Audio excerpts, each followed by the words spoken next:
Vidéo Kinshasa. Vidéo Kinshasa. Bakinoise na bakinois, bolandaki mokonzi ya mboka alobaki que maladie oyo esilite ezo continuer.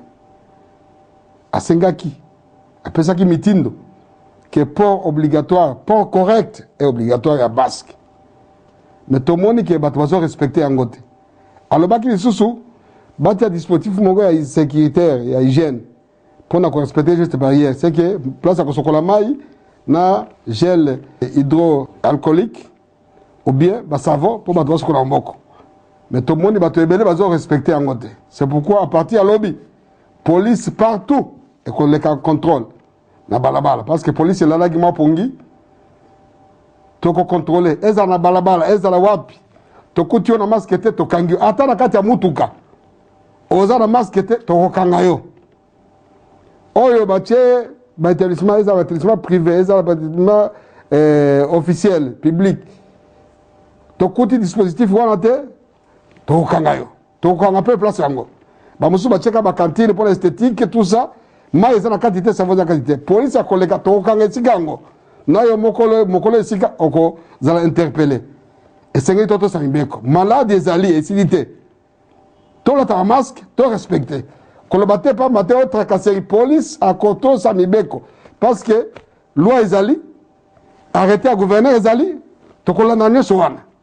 Et puis nuisance sonore bato bamoni lokola de confinement et comme maseki bakanisi ke loi ici bazo tia musique ko déranger bato kala mingi te kele se ko banda même kele c'était ba malade bazali place liberté na esuki ya moninga bandi beta musique e pana yo etu sa voisin to koleka ko saisir ba matériel nyoso wana nuisance sonore police a koleka ko boto la biloko wana et ko saisir pose ngo okufuta amende ya munene. Alors to sengi na bino moto la moto atosa mbeko. À partir de lobby, police est là. Pour la mituka, pour les obligatoire à masque. Tu as dit que pas ces alliés, mais dans le lobby, mutumoko liboso 3 personnes ici. Batunyo sowan et sengeli bata masque. Ce qu'on a dit masque, est la mutuka officielle, est la privée, est la taxi. Nyoso il faut masque correct et obligatoire. Même ba wewa. Ce que tout le monde wewa, à la ti masque te be client na été toko kangaye. Naye na client naye. Ndenge moko na batamituka. À partir de lobby, police est là partout.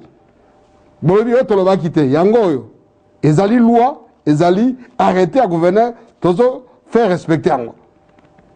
Oyo akoto sate etali moko. Yo ozana bar na yo.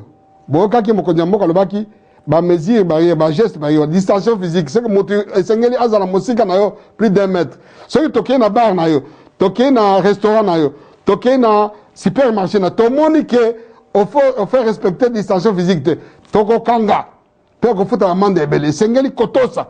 Malade silité. Distanciation physique, muto azala 1 mètre. Na ber na yo, muto 1 mètre. C'est que bato bazawa na bazana distance.